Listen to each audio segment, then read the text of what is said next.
that William Ruto is responsible for the crisis in Sudan, and he is here pretending to invite Trump to intervene in Sudan, and Trump just looked at him. He did not respond to him, so I have had. I would like you give me an opportunity to talk about Singapore. I prepared something because I would like to debunk. Let's actually go there, because you see, Mr. Gachagua, one of the issues that also has bedeviled this country is corruption, right? Yes. And corruption is not money that has disappeared. It is money that is stolen. Yes. It is money that has been taken. And money, as they say, has trail, has paper trail. It can be traced to where it has gone to. The government of Kenya today says, we want to get to a developed country. We want to get to Singapore. But if you look at what Lee Kuan Yew did in Singapore, the first thing he did was to criminalize corruption. If you are found to be corrupt, you would be shot dead. Today, Kenya finds itself at a position where corruption is coffee, tea, sleep, wake up corruption. If you form government, what is your promise in dealing with corruption so that the Singaporean dream becomes a reality? Let me talk about Singapore. William Ruto is very good at narratives. Last election, he came with the bottom-up economic model. It has collapsed. He said he'll lift people from bottom to up. Those who own motorbikes will own centers and taxis. Those who own taxis will own matatus. Those who own matatus will own buses. You believed him? You trusted him? We you believed supported him. We believed him. It was the greatest fraud in the history of Kenya.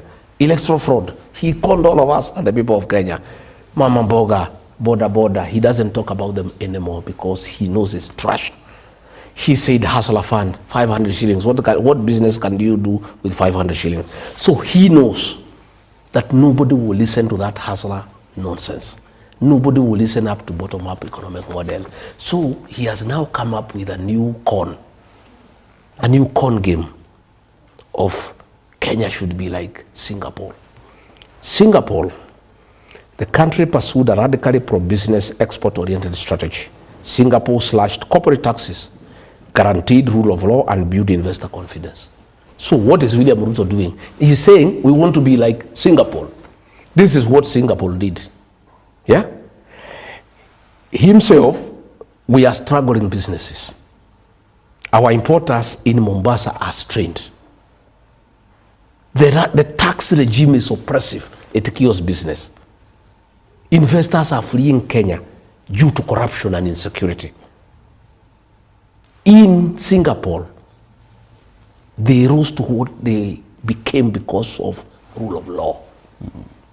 In Ruto's Kenya, the one he wants to be Singapore, goons are in charge of the country. And he is saying that Kenya can be like Singapore. Singapore became what it is because of rule of law. Here is William Ruto, president of Kenya, saying Kenya will be like Singapore, first world. Singapore became what it is because of rule of law. In Ruto's Kenya, goons are in charge of the police. Who is going to invest in this country? When goons took over Nairobi and other centers, destroyed supermarkets, destroyed factories under police supervision, who in his right mind is going to come and invest in Kenya?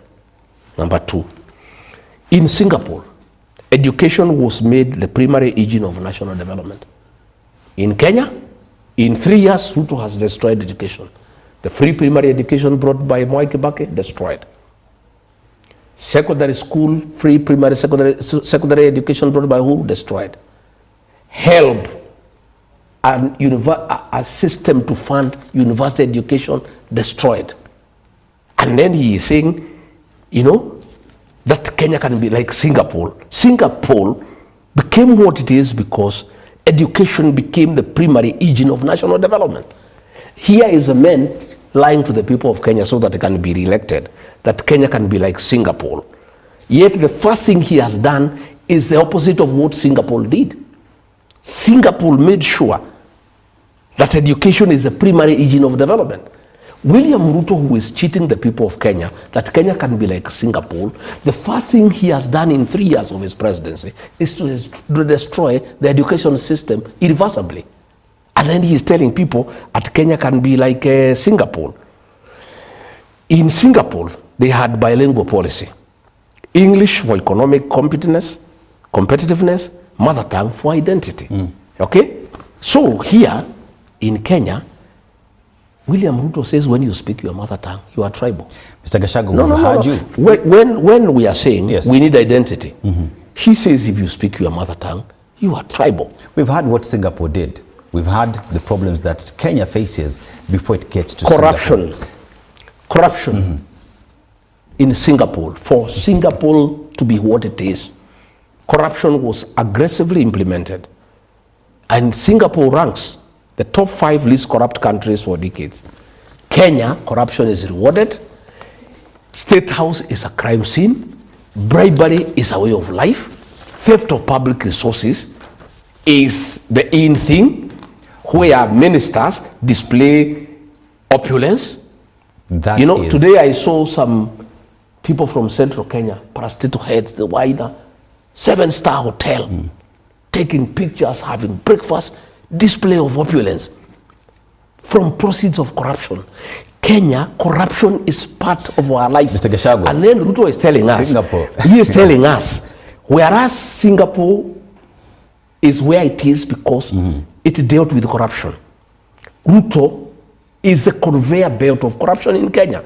Mr. Look Gachagua. at what is happening in Ikolomani, my brother. 338 acres. 800 people are being displaced. It is said that there is gold there for 643 billion. We have information. The gold under is almost 6 trillion. This gold, why are the locals not involved? Did you send why is it not being... Have you sent geologists to give you that we have- information? let me Or tell where are you, getting let that me tell you what is information happening from, in this country. Mr. Gachagua? Let me tell you what is Did happening. you send Let me also geologists tell to you what give is you this happening in this information? country. Let me tell you what is happening in this country. Very many people are very bitter with the corruption that is being practiced. So we have a lot of information from people inside. The gold deposits in Kakamega are in excess of 6 trillion. Okay? Yet, this gold, without public participation, without consulting the people of Ikolomani and the people of Kakamega, have been given to a company where Ruto and company have shares. It's outright corruption. The gold deposits in Kakamega are enough, yeah, to make Kakamega a county that you salivate when you go there. And these gold deposits belong to the people of Kakamega, they don't belong to government. But because there is corruption, Musalia, Wetangula, and Shinali, the MP, have been compromised by Ruto. And I'm telling the people of Kakamega, they must say no, they must not allow their 6 trillion gold deposits to be stolen by William Ruto and company. You've mentioned what Singapore has done to get to where it Yes, is. corruption, they dealt with corruption. You've mentioned problems So that I'm Kenya asking find you, my itself. brother, you are telling me. Question is, Mr. Gachagua, let's Yes. talk solutions. Yes. You form government. How will you achieve the Singaporean dream if you form government from the United Opposition perspective? We don't want to tell people like we shall be like Singapore. We don't want narratives and theories like William Ruto does to cheat people. We are honest people. What we know, we don't know whether we'll become like Singapore or like Egypt or like America or like whoever. It doesn't matter. What we know is that we must deal with corruption. Corruption. And corruption is Kenya's problem. William Ruto is confusing everybody that the problem of Kenya is tribalism, so that people stop looking at the real problem of this country. You know, we must deal with corruption decisively. And we must make sure that independent institutions to fight corruption are allowed to do so. We must also make sure that people get what they earn rightfully. We must make sure that we don't sell public assets. Like now, pipeline was being sold at 100 billion. Before we go to Listen, pipeline, before we go to pipeline, I just want to remain at Ikolomani. I just want to we'll go to pipeline. Ikolomani, yes. Still on Ikolomani. Yes. If you were the president of Kenya today, with the knowledge and the information that you have, that gold deposit is worth 6 trillion shillings, how differently would you have approached it? We would have a very candid discussion with the people of Ikolomani and Kakamega. And that gold is not just within the 338 acres. That is just the entry point. Gold is underneath the whole of Kakamega. And these guys are not just going to dig that gold within 338 acres. They'll go beneath in all areas in Kakamega. We would have a very serious discussion with the people of Kakamega to tell the people of Kakamega, God in his own wisdom has given you wealth. How do we get this wealth in partnership between the government and yourselves to transform your lives? How do we agree from the sale of this gold